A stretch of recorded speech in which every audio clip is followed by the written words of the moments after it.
Hi tout le monde, c'est Maxime, j'espère que vous allez bien. Je suis trop content de vous retrouver aujourd'hui. Je vais vous parler d'un truc qui me tient trop à cœur, c'est mon programme Erasmus.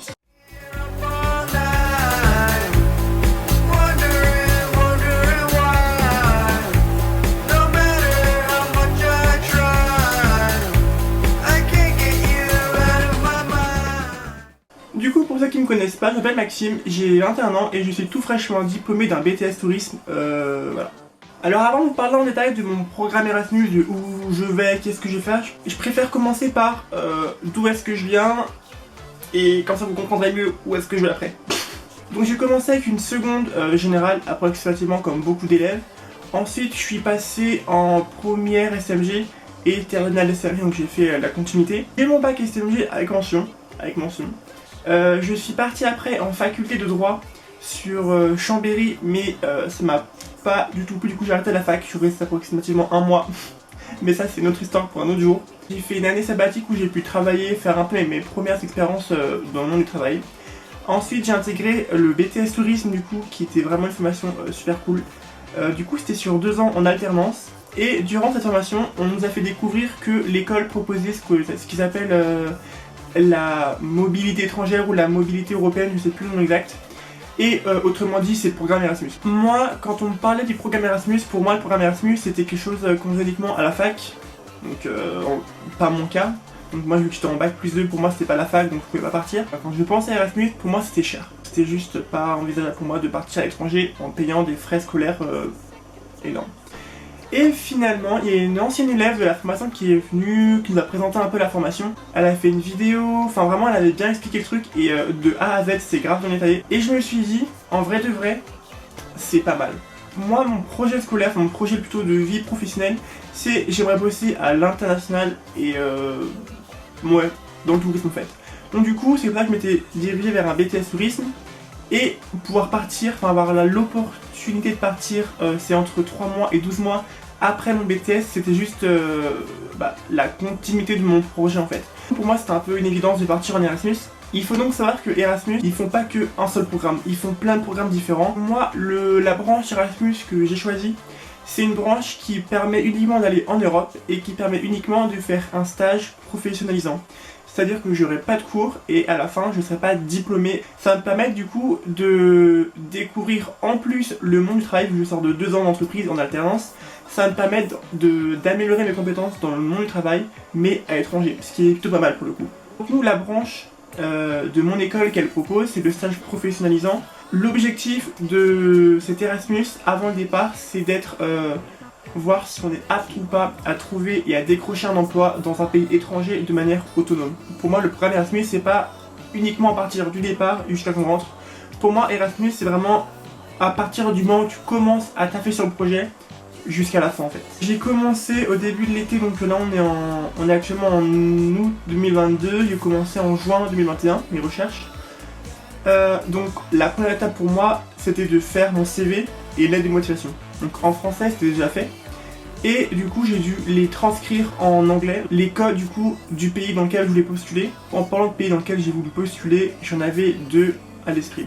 J'avais comme critère, c'est un peu où vraiment on parlait uniquement en anglais, je voulais vraiment m'améliorer en anglais. Également je voulais un pays où il n'y ait pas trop de soleil, enfin du soleil certes, mais je voulais pas qu'il fasse chaud, je voulais vraiment des temps du style pluie, neige, froid, je voulais vraiment pas un peu qu'il fasse chaud. Parce que je tolère vraiment pas le soleil et je ne me voyais pas partir à l'étranger avec une météo pareille. Je me suis rabattu sur 2 pays qui m'intéressaient énormément. On va retrouver du coup l'Islande et l'Irlande. Donc voilà. C'était 2 pays qui me donnaient super envie. Pour l'Islande, je visais Reykjavik, la capitale, et pareil pour l'Irlande, je visais Dublin. Une fois que je savais un peu les pays dans lesquels je voulais me diriger, il fallait que je trouve quel genre d'entreprise m'intéressait. Donc j'ai fait un peu mes recherches. Moi je voulais vraiment, en tant que critère dans le travail, je voulais vraiment parler anglais du matin jusqu'au soir. J'ai fait une liste d'entreprises qui m'intéressaient. C'était les musées, les galeries d'art, les cafés, enfin vraiment des endroits où il y avait vraiment du public, là il y a du monde.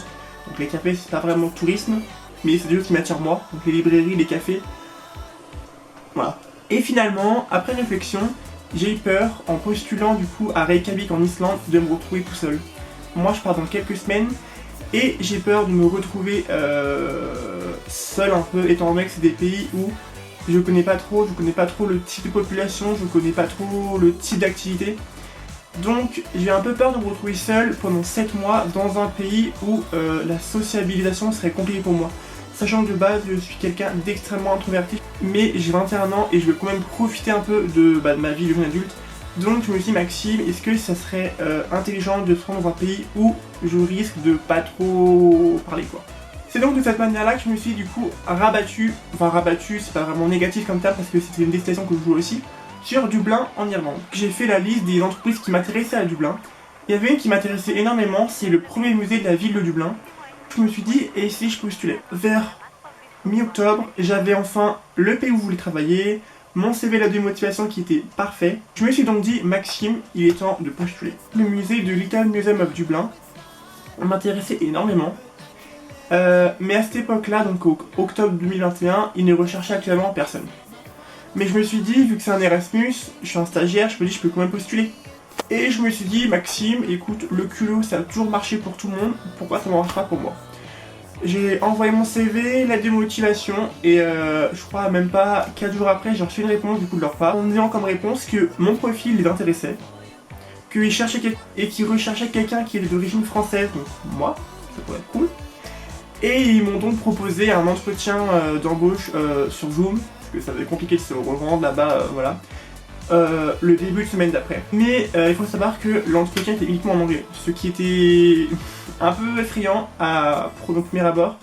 Et finalement, c'est un peu comme un entretien en France, c'est-à-dire qu'on m'a posé des questions du style pourquoi on serait t'embaucher, qu'est-ce que tu vas apporter à l'entreprise, décris-toi un petit peu, qu'est-ce que tu fais ton temps libre. Enfin, c'est des questions qu'en France, on peut nous poser en entretien.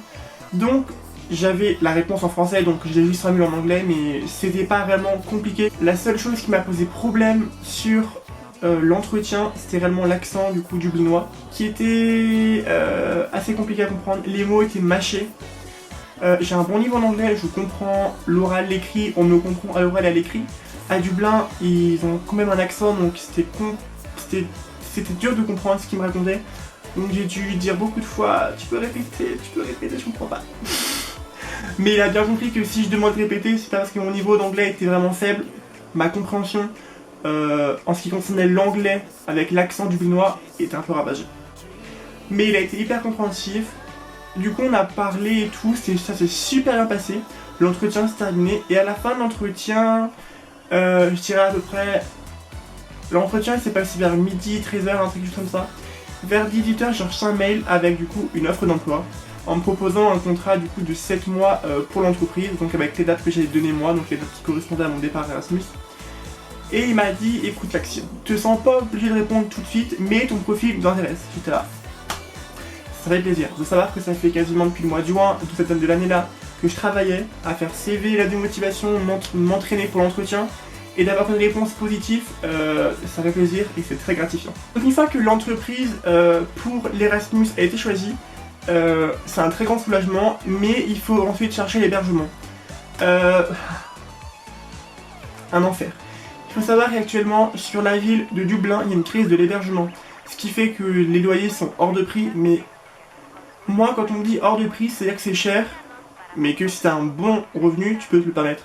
Une chambre en colocation, donc chambre privée, tout le reste, donc salle de bain, tout le reste en commun. On partait sur du 1200 par mois et j'étais hors de prix. J'ai commencé mes recherches début novembre, donc quelques jours après avoir du coup eu mon offre d'emploi. J'ai commencé à chercher des hébergements novembre, décembre, janvier, février, mars, avril, mai, juin, juillet. J'ai seulement trouvé au mois de juin, au mois de juillet de cette année-là. Ce qui fait que donc j'ai cherché mon hébergement sur Dublin pendant 9 mois. C'est donc à ce moment-là que je me suis dit, Maxime, merci d'avoir cherché l'entreprise de manière beaucoup trop tôt. J'aurais été dans la merde sinon. Bon, j'espère juste que la luminosité elle est pas ravagée parce que en fait, le Velux, il y a le soleil qui tape, ça paraît flou, du coup ça fait genre un sort d'arc de cercle avec la lumière et c'est une catastrophe. Du coup j'ai dû baisser un peu le store du Velux, mais pour l'hébergement, comme je dis, 9 mois de recherche, ce qui est énorme et j'ai trouvé, donc je suis extrêmement content. J'ai trouvé un hébergement qui était génial, à un prix qui reste cher, mais sur le marché Dublin qui est abordable. Donc pour l'administratif, bien sûr, je parle du style les papiers pour être protégés, donc l'assurance. Donc il vaut mieux s'assurer, et voilà. On s'est donc mis d'accord sur une assurance qui me protège à l'international. C'est une assurance que je prendrai du coup quelques jours avant de partir, puisque ça sert à rien de la prendre maintenant, de payer pour rien alors que je suis encore en France. Donc quand l'assurance était fait, on passe à quelque chose d'autre. On est le 13 août, je pars le 23 septembre, donc c'est dans un mois et quelques jours. Je vais pas faire le calcul parce que je pense que le résultat va être faux. Pour revenir un peu sur mon entreprise du coup qui m'a embauché, elle s'appelle The Little Museum of Dublin.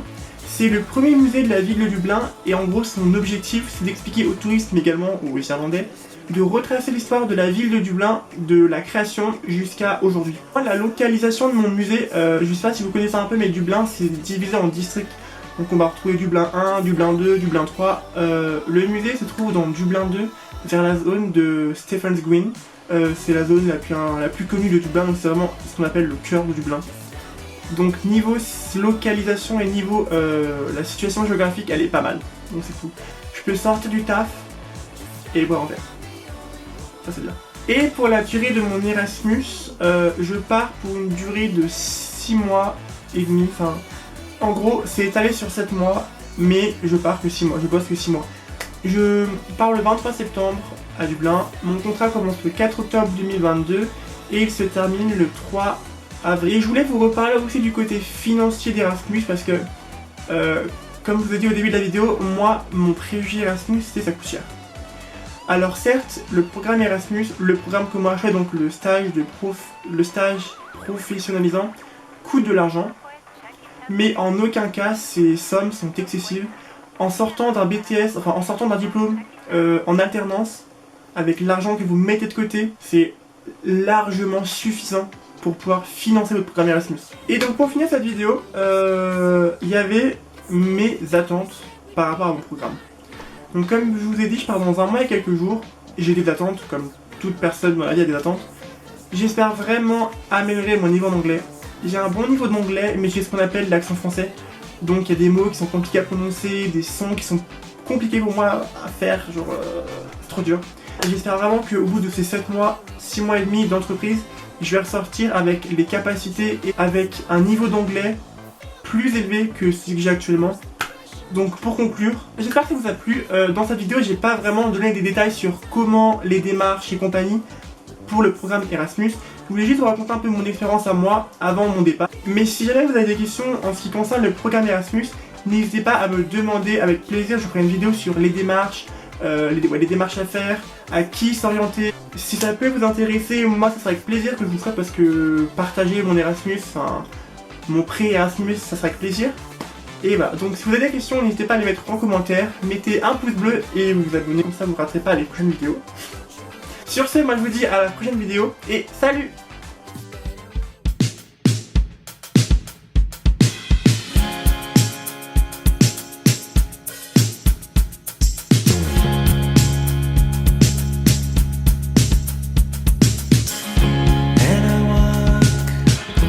Down the city street, she sleeps right now.